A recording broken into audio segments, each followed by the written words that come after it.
ಕಳೆದ ರಾತ್ರಿ ನಮ್ಮ ಯಮಕನಮರಡಿ ಪೊಲೀಸ್ ಠಾಣಾ ವ್ಯಾಪ್ತಿಯ ಈ ಹೊಸೂರು ಮತ್ತು ಇಂಗ್ಲಿಗಿ ಗ್ರಾಮದ ಮಧ್ಯೆ ಒಂದು ಆಕ್ಸಿಡೆಂಟ್ ಪ್ರಕರಣ ವರದಿಯಾಯಿತು. ಮೊದಲಿಗೆ ತಕ್ಷಣ ನಮ್ಮ ಪೊಲೀಸರು ಬಂದು ಸ್ಥಳಕ್ಕೆ ಪರಿಶೀಲನೆ ಮಾಡಿದಾಗ ಕೆಲವು ಸಂಶಯದಿಂದ ತನಿಖೆಯನ್ನು ಕೈಗೆತ್ತಿಕೊಂಡು ಕಂಪ್ಲೇಂಟ್ ನಮಗೆ ಫಸ್ಟ್ ಬಂದಾಗ ಯಾವುದೋ ಒಂದು ವೆಹಿಕಲ್ ಬಹುಶಃ ಇಂಡಿಕಾ ಕಾರಿಂದ ಆಕ್ಸಿಡೆಂಟ್ ಆಗಿರೋದು ಅಂತ ಹೇಳಿದ್ರು. ತಕ್ಷಣ ನಮ್ಮ ಪೊಲೀಸರು ಮುಂದೆ ಇಂಗಳಗಿ ಗ್ರಾಮದಲ್ಲಿ CCTVಯನ್ನು ಪರಿಶೀಲನೆ ಮಾಡಲಾಗಿ ಅಲ್ಲಿ ಯಾವುದೇ ಇಂಡಿಕಾ ಕಾರ್ ಹೋಗಿರೋದಿಲ್ಲ, ಬದಲಾಗಿ ಬೇರೆ ಒಂದು ಕಾರ್ ಹೋಗಿರುತ್ತೆ. ಅದರ ಮಾಹಿತಿ ಮೇರೆಗೆ ಅದರ ಓನರ್ಶಿಪ್ ಎಲ್ಲ ಮಧ್ಯರಾತ್ರಿನೇ ತೆಗಿತಾರೆ. ಫಸ್ಟ್ ಇನ್ಸಿಡೆಂಟ್ ಆಗಿರೋದು 10 ಗಂಟೆಗೆ, 10:15 11 ಗಂಟೆಗೆ ಇಲ್ಲಿ ಬಂದು ಪರಿಶೀಲನೆ ಮಾಡಿ ಆಮೇಲೆ CCTV ಪರಿಶೀಲನೆ ಮಾಡಿ ಕಳೆದ ಎಂಟೈರ್ ರಾತ್ರಿ ಅವರು ಇದನ್ನ ಪರಿಶೀಲನೆ ಮಾಡಿ ತುಂಬ ಒಳ್ಳೆಯ ಕೆಲಸ ಮಾಡಿ ಕೇವಲ ಮುಂದಿನ 3-4 ಗಂಟೆಯಲ್ಲಿ ಆರೋಪಿಗಳನ್ನು ಕೂಡ ಪತ್ತೆ ಹಚ್ಚಿದ್ದಾರೆ. ಈ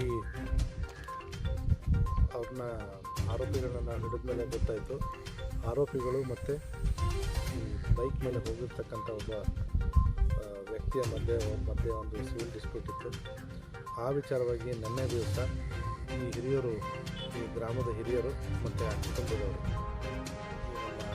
ಹೊಸೂರಲ್ಲಿರ್ತಕ್ಕಂಥ ಲಕ್ಷ್ಮೀಗುಡಿಯಲ್ಲಿ ಒಂದು ಮೀಟಿಂಗ್ ಮಾಡಿಕೊಂಡು ವಾಪಸ್ ಹೋಗ್ತಾ ಇರಬೇಕಾದ ಸಂದರ್ಭದಲ್ಲಿ ಆರೋಪಿಗಳು ಹೊಂಚು ಹಾಕಿ ಅವ್ರನ್ನ ಹಿಂಬಾಲಿಸ್ಕೊಂಡು ಬಂದು ಮೇಲೆ ಆಕ್ಸಿಡೆಂಟ್ ಮಾಡಿದ್ದಾರೆ. ಅದನ್ನು ಆಕ್ಸಿಡೆಂಟ್ ರೀತಿ ಕೂಡ ಬಿಂಬಿಸಲಿಕ್ಕೆ ಪ್ರಯತ್ನ ಮಾಡಿದ್ದಾರೆ. ಇದೊಂದು ದುರದೃಷ್ಟವಶಾತ್ ಘಟನೆ. ಅವರಿಗೆ ಟಾರ್ಗೆಟ್ ಇದ್ದಿದ್ದು ತಮ್ಮ ಜೊತೆ ಇರ್ತಕ್ಕಂಥ ಸಿವಿಲ್ ರಾಜ್ಯ ಇರ್ತಕ್ಕಂಥ ಭೀಮಪ್ಪನ ಮೇಲೆ. ಅವರು ನಿನ್ನೆ ದಿವಸ ಬೈಕನ್ನು ಓಡಿಸ್ತಾ ಇದ್ದರು.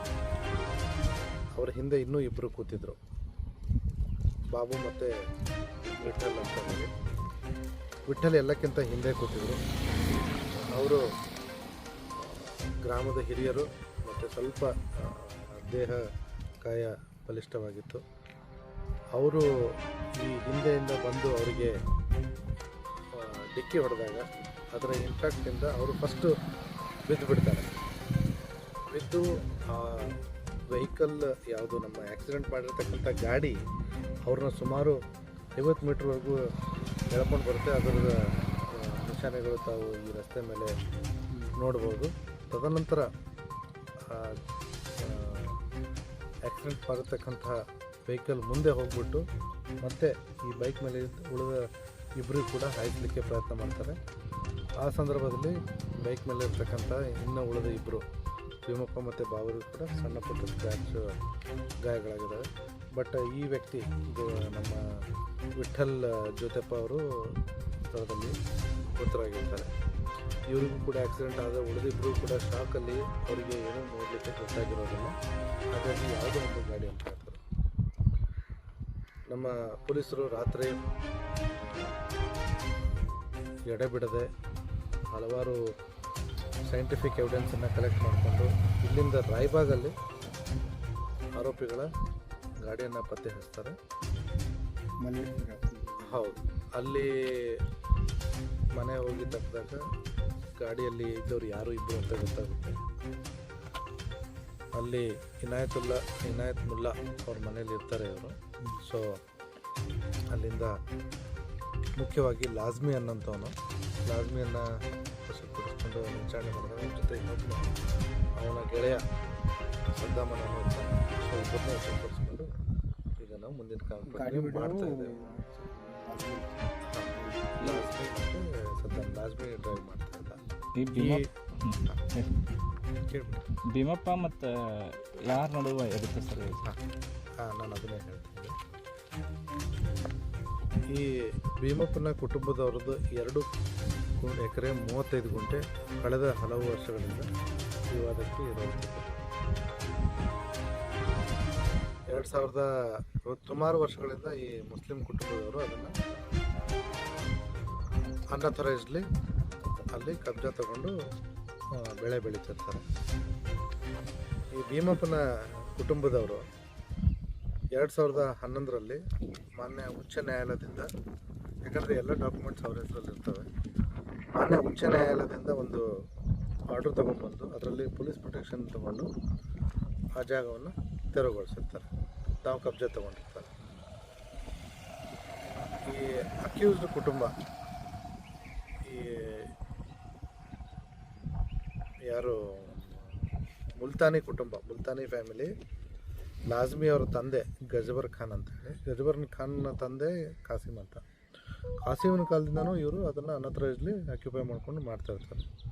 ಸೊ ಈ ಗಜಬರ್ ಖಾನ್ ಮತ್ತು ಅವನ 3 ಮಕ್ಕಳು, ಯಾಸೀನ್, ಲಾಜ್ಮಿ ಮತ್ತು ಮೊಹಮ್ಮದ್ ಅಂತ ಹೇಳಿ, ಇವರು ಒಂದು ಪ್ಲ್ಯಾನ್ ಮಾಡಿಕೊಂಡು ಈ ಭೀಮಪ್ಪನ ಕುಟುಂಬದ ಏನು ಮೂಲ ಹಿಂದೆ ಯಾರಿರ್ತಾರಲ್ಲ ಅವರಲ್ಲಿರ್ತಕ್ಕಂಥ ಕೆಲವೊಂದು ಹೆಣ್ಣು ಮಕ್ಕಳ ಜೊತೆ ಸೇರಿಕೊಂಡು ನಮಗೆ ಅದನ್ನು ಆಸ್ತಿ ಬರಬೇಕಾಗಿತ್ತು ಅಂತ ಹೇಳಿ ಅವ್ರ ಕಡೆಯಿಂದ 1.2 ಎಕರೆನ ಇವ್ರ ಹೆಸರಿಗೆ, 1 ಎಕರೆ 12 ಗುಂಟೆ, 1.12 ಎಕರೆ ಅದನ್ನು ಇವರು ತಮ್ಮ ಹೆಸರಿಗೆ ಮಾಡ್ಕೊಂಡ್ಬಿಡ್ತಾರೆ.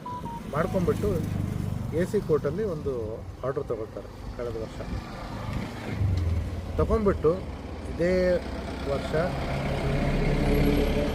ಜನವರಿಯಲ್ಲಿ ಅವರು ಮತ್ತೆ ಇವರು ಬೆಳೆದಿರ್ತಕ್ಕಂಥ ಕಬ್ಬನ್ನು ಅನ್ಅಥರೈಸ್ಡ್ಲಿ ಕಟಾವು ಮಾಡಿ ಅವರು ಹೋಗ್ಬಿಟ್ಟು ನಮ್ಮ ಹತ್ರ ಡಾಕ್ಯುಮೆಂಟ್ ಇದೆ ಅಂತ ಹೇಳ್ಬಿಟ್ಟು, ಇದೇನು ಅವ್ರ ಹತ್ರ ಡಾಕ್ಯುಮೆಂಟ್ ಇರುತ್ತೆ 1 ಎಕರೆ ಮತ್ತು 12 ಗುಂಟೆಗೆ, ಅದನ್ನು ಮತ್ತೆ ಆಕ್ಯುಪೈ ಮಾಡ್ಕೊತಾರೆ. ದುರದೃಷ್ಟವಶಾತ್ ಇದ್ರ ಬಗ್ಗೆ ಏನು ಅವರು ಮತ್ತೆ ಪೊಲೀಸ್ ಕಂಪ್ಲೇಂಟ್ ಆಗಲಿ ಇದಾಗಲಿ, ಆದರೆ ಅವರು ಮತ್ತೆ ಭೀಮಪ್ಪನ ಕುಟುಂಬದವರು ನ್ಯಾಯಯುತವಾಗಿ ಮತ್ತೆ ಹೋರಾಟ ಮಾಡಿ DC ಅವ್ರ ಹತ್ರ ಕಳೆದ ಆಗಸ್ಟ್ 20ರಂದು ತಮ್ಮ ಪರವಾಗಿ ಈ ಜಮೀನು ಇವ್ರದ್ದೇ ಅನ್ನುವಂಥ ಒಂದು ಅಪೀಲಲ್ಲಿ ಆರ್ಡ್ರ್ ಮಾಡಿಸ್ಕೊಂಡು ಬರ್ತಾರೆ. ಸೊ ಇವ್ರು ಬಂದಮೇಲೆ ಇವರು ಕೂಡ ಅಗೇನ್ ನ್ಯಾಯಯುತವಾಗಿ ಅವರು ಅಲ್ಲೇ ಆಕ್ಯುಪೈ ಮಾಡ್ಕೊಳ್ಳಿಕ್ಕೂ ಹೋಗೋದಿಲ್ಲ. ಅವರು ಕಾನೂನು ಪ್ರಕಾರ ಮುಂದೆ ಏನು ಮಾಡಬೇಕಂತ ನಿನ್ನೆ ದಿವಸ ಹಿರಿಯರ ಜೊತೆ ವಿಚಾರ ಮಾಡಲಿಕ್ಕೆ ಲಕ್ಷ್ಮೀಗುಡಿಲಿ ಮೀಟಿಂಗ್ ಸೇರ್ತಾರೆ. ಇದು ಇವರಿಗೆ ಹೇಗೋ ಗೊತ್ತಾಗಿರುತ್ತೆ ಆರೋಪಿಗಳಿಗೆ. ಸೊ ಅವರು ಅದನ್ನು ಹಿಂಬಾಲಿಸ್ಕೊಂಡು ಬಂದು ಮೀಟಿಂಗ್ ಮುಗಿದ ಮೇಲೆ ಅವರು ಹೊರಟ ಮೇಲೆ ಭೀಮಪ್ಪನ ಕೊಲ್ಲಬೇಕು ಅನ್ನೋಂಥ ಒಂದು ದುರುದ್ದೇಶದಿಂದ ಭೀಮಪ್ಪ ನಡೆಸ್ತಾ ಇರೋ ಒಂದು ಗಾಡಿ ಮೇಲೆ ಆಕ್ಸಿಡೆಂಟ್ ಮಾಡಿಸ್ತಾರೆ, ಕಾನ್ಸ್ಪಿರಸಿ ಮಾಡಿಬಿಟ್ಟು ಸಂಚನ ರೂಪಿಸ್ಕೊಂಡು ಈಗ ನಮ್ಮ ಹತ್ರ ಸಿಕ್ಕಾಕೊಂಡಿದ್ದಾರೆ. ಇದಲ್ಲದೆ ಈ ಆರೋಪಿ ಮತ್ತು ಅವನ ಕುಟುಂಬದವರು, ವಿಶೇಷವಾಗಿ ಮಕ್ಕಳು, ಬೇರೆ ಇನ್ನೊಂದು ತಮ್ಮ ಕುಟುಂಬ ಕಲಹದಲ್ಲಿದ್ದಾಗಿರ್ತಕ್ಕಂಥ ಕೊಲೆ ಪ್ರಕರಣದಲ್ಲಿ ಆಲ್ರೆಡಿ ಆರೋಪಿಗಳಿದ್ದಾರೆ. ಹೌದು, ಜೈಲು ಸೇರಿ ಮತ್ತೆ ರಿಲೀಸ್ ಆಗಿ ಈಗ ಇನ್ನೂ ಕೇಸ್ ನಡೀತಾ ಇದೆ. ಆ ಕೇಸಲ್ಲಿ ಆಲ್ರೆಡಿ ಕೊಲೆ ಆರೋಪಿಯಿಂದ ನಮ್ಮಲ್ಲಿ ರೌಡಿ ಶೀಟರ್ ಕೂಡ ಇದೆ. ಜೊತೆಗೆ ಇವ್ರ ಮೇಲೆ ನಾವು ಆಲ್ರೆಡಿ ಪ್ರತಿಬಂಧಕ ಕಾನೂನಿನ ಅಡಿಯಲ್ಲಿ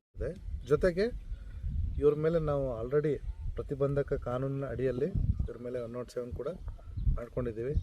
ಸೊ ಈಗಾಗಲೇ ಈ ಒಂದು ಕೊಲೆ ಪ್ರಕರಣದಲ್ಲಿ ಅವ್ರ ಮೇಲೆ ಕಾನೂನು ಕ್ರಮ ತೆಗೆದುಕೊಳ್ಳುವುದು ಅಲ್ಲದೆ, ಪ್ರತಿಬಂಧಕ ಕಾನೂನು ಅಡಿಯಲ್ಲಿ ನಾವೇನು ಪ್ರಿವೆಂಟಿವ್ ಆ್ಯಕ್ಷನ್ಸ್ ತೊಗೊಂಡು ಅವ್ರ ಮೇಲೆ ಬಾಂಡ್ ಎಲ್ಲ ಮಾಡಿದ್ವಿ, ಅದರಲ್ಲೂ ಕೂಡ ಅವ್ರದ್ದು ಆಸ್ತಿಯನ್ನು ಮುಟ್ಟುಗೋಲು ಹಾಕ್ಕೊಳ್ಳಿಕ್ಕೆ ನಾವು ಪ್ರಕ್ರಿಯೆಯನ್ನು ಜಾರಿ ಮಾಡ್ತಾಯಿದ್ದೀವಿ.